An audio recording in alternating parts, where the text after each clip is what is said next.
guys, welcome back to my channel. Today I'm going to react to the third kind of installment of SB19 individual member episodes on Casual Chuck. And today it will be about Josh. And as every single episode it says that what nobody understands about Josh of SB19. I mean, to be honest, I just want to see Josh's episode because he seems such a good person and just so caring for each member of the band and how he has pulled the band together kind of to get the Stell, to get the Ken, and just like pull them all together. It just seems like he has such a good soul. So, and his story behind everything is also just heartbreaking. So yes, I just wanna see his story from start of where he is now, more or less. So I mean, yeah, again, I will not stop in these episodes. I will watch through them and grab a snack, grab a drink, and let's see how this episode unfolds. Again, the intense intros. Mukha lang ako hindi legit pero dati dumadayo talaga ako ng Dota. Yung pinakamaragdag.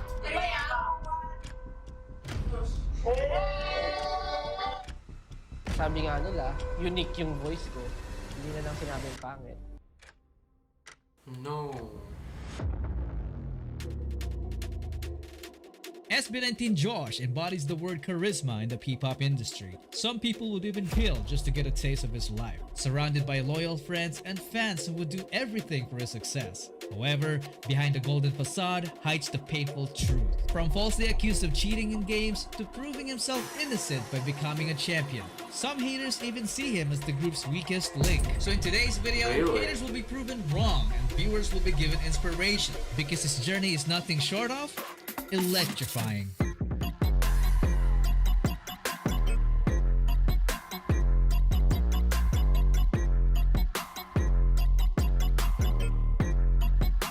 Let's go, Josh!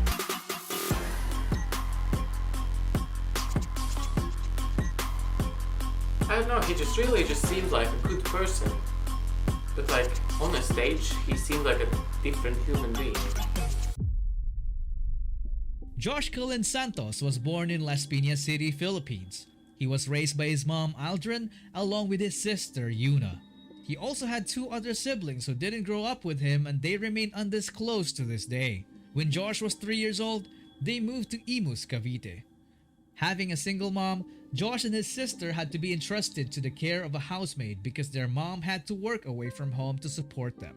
But instead of receiving care, they experienced hell at a very young age because this so-called housemaid physically tortured them by making them strip and pouring melted candle wax all over their bodies. I'm not even sure how long this went on. Probably long enough that Josh was already able to remember it before the abuser got eventually apprehended and put into jail. He even shared that he still has the burn scars to this day. God. Josh was a very smart kid as he was a consistent honor student until he reached the 3rd grade. This was when things started to take a turn for the worst. Josh had to drop out of school with his sister because their mom couldn't afford their tuition anymore. They re-enrolled the next year, only to drop out again for the same reason. So Josh's former classmates became his sister's classmates, which led to her getting bullied at school for being a repeater. There was an instance when Josh got into a fist fight against his own former classmates to defend his sister. Imagine how messed up that is.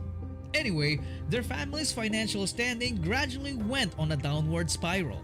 They were barely eating once a day.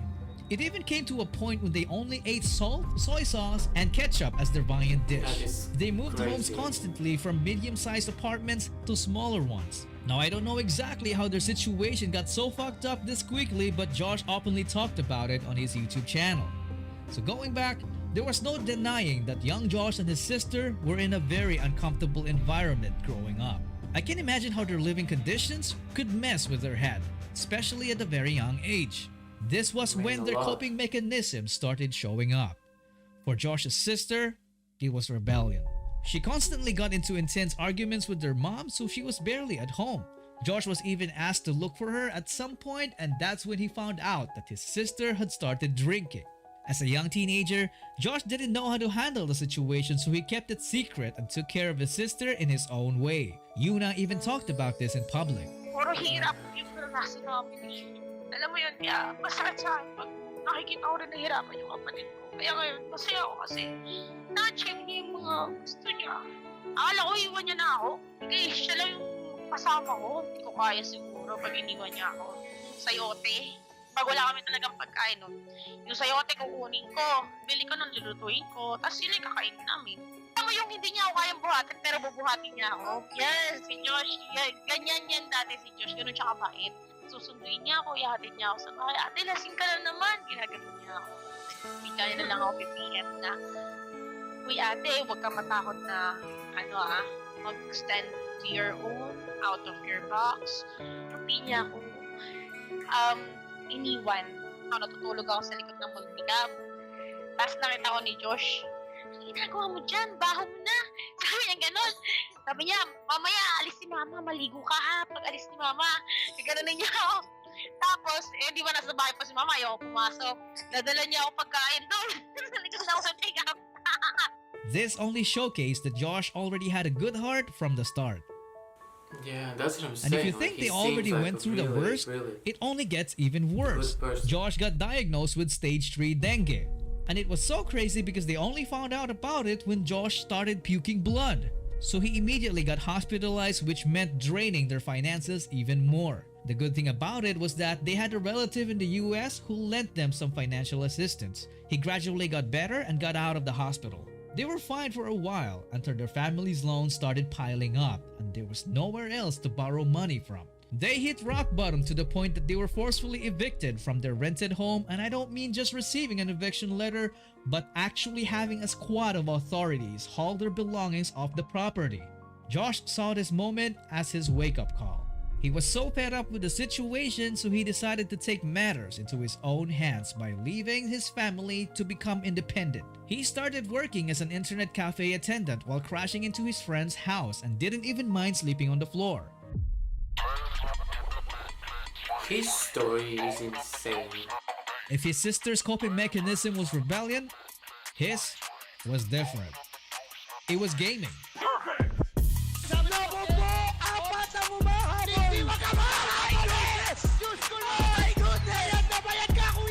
He fell in love with highly competitive games such as Dota, Dance Dance Revolution, Call of Duty, and more.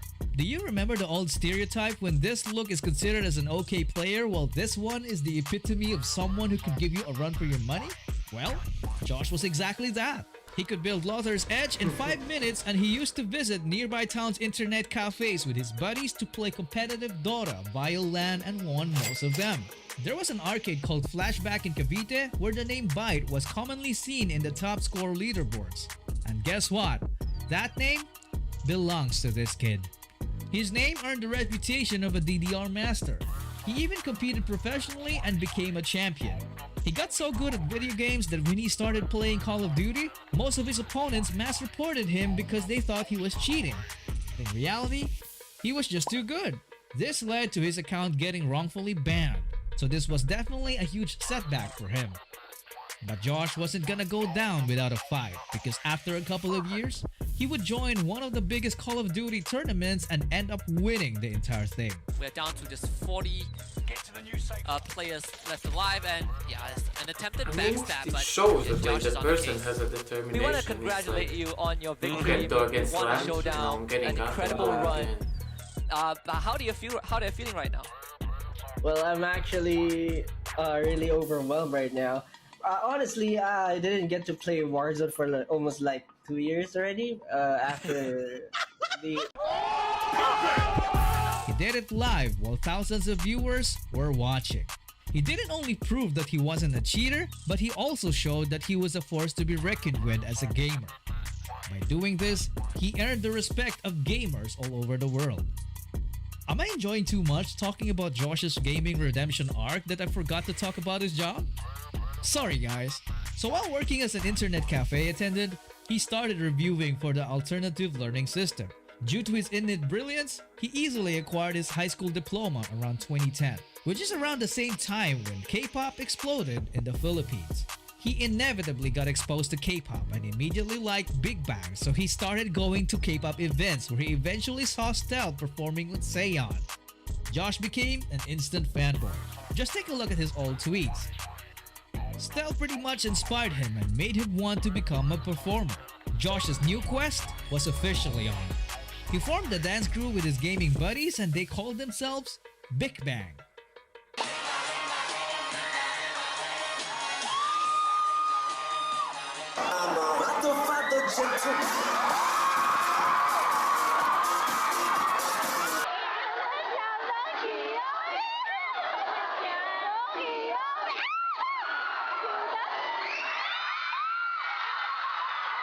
We all start somewhere, don't you agree? Perfect! Back to his job, the family who owns the internet cafe he was working at apparently wanted to adopt him, but their attitude towards him noticeably changed after finding out that Josh had started performing. They suddenly increased his 9-hour shift to 18 hours, which left him no choice but to quit the job. He was given only a week's notice, so he had to find a new one as quickly as possible. His best option was to apply as a call center agent. In his first 2 attempts, he passed everything except the final interview because he was lacking a college degree. So he tried to put college undergrad on his resume and that's when he got accepted. He finally found a stable job that allowed him to pursue his dreams. He continued performing, which led to him crossing paths with amazing performers such as C13 of SNJ, getting mentored by Stell with Seon, competing against Ken's Amigos, and then becoming a mentor himself to Justin with Zero to Hero. It's so amazing how he quickly evolved as a powerhouse performer even before the whole training thing with Show BT. In fact, he would become one of the biggest reasons why SB19 came to be because he was the one who recruited Ken and Justin. Oh, Justin. During the Well, So fast forward to today, Josh is now a part of the greatest P-pop boy group ever assembled, backed with almost unbreakable records and even more achievements in the years to come. And speaking of achievements, you can become an executive producer by signing up for our channel's highest tier. Not only you will help the channel, but you will also help SB19 to be promoted worldwide through my video. He could easily become a life coach if he wanted to. Josh is simply the perfect example of talent and hard work. Which brings us to the lesson of his story. Yes. In his tale, we learn that no matter how broken your life becomes, everything will be fine as long as you don't break yourself. By not giving up, he slowly acquired different tools that would eventually allow him to fulfill his destiny. He believed that the best way to predict the future was to create it. So he kept learning and started surrounding himself with the best people available. He proved to us that failure only wins if we give it permission. And dreams do come true. It's just a matter of decision. You guys, I really enjoyed his episode. I feel like I knew some bits of him like from the episodes, but I don't think he was like really the focus point other than like the struggle with money and that type, all those things which are really like important and big things in his life. But like in this episode I found out about a lot more about what he does, what he likes, about like his studies, about his other points that he does in life, and I just really like his humanity to like people and others. Like the fact that he can, since young age, take care of people and try to make them feel better about themselves and pull them up and like try to like make them see the light at the end of everything. It's just so like, I don't know. We need more people like this in our society and world. I mean, and kudos to him to be one of the most earning amount for him, because coming from nothing and then building yourself up, and as they say, he can easily be like life coach, but he does all the things and he's not just going for the money, but like for everything else he's passionate about. Yeah, and hard work and dedication really can turn your life around, and to like step your feet on the ground and be like, no, I can do this, I can grow, I can do these and these things. He just said like from his past of his like really like sad and bad beginnings that he has been like asked about on stages in front of camera, and that like he's like emotional person and he can't really pull himself back. He's real, and he like sheds his tears, and I don't know if people really need to see that, like your pain so like openly to everyone. I mean, it can be inspiring, and just like he can speak for other people who has gone through and be like, if he could do that and look at him now, then maybe I can do that too. But I don't know, it's just a bit heartbreaking to see a person like to break apart in front of everyone else on the cameras. It just, I don't know, it seems a bit off. I understand if that happens like once in a while, but if it happens often and you're being questioned about these things, and I mean that's what comes with this type of job work. I don't know how you call it, but yeah, it's a dark side of this industry when they just want to see you maybe also break apart, which is quite disgusting part of it. But other than that, I really enjoyed this episode. I'd love to find out more about him, and approved of what kind of person he is in my eyes, and I hope in yours too. So what do you thought of this episode when you watched it first, and what do you think of his journey and of his like success at the end of all of this? Yeah, and that being said, I think I will move to the last episode of the can, because there's no Justin episode, so the last episode will be about the can, and then I'm surely will go back into the music of theirs. I will probably start from the beginning and then move forward to the back. But if you have any suggestions of the songs or music videos, leave those in the comments down below. And yeah, see you next time. Bye.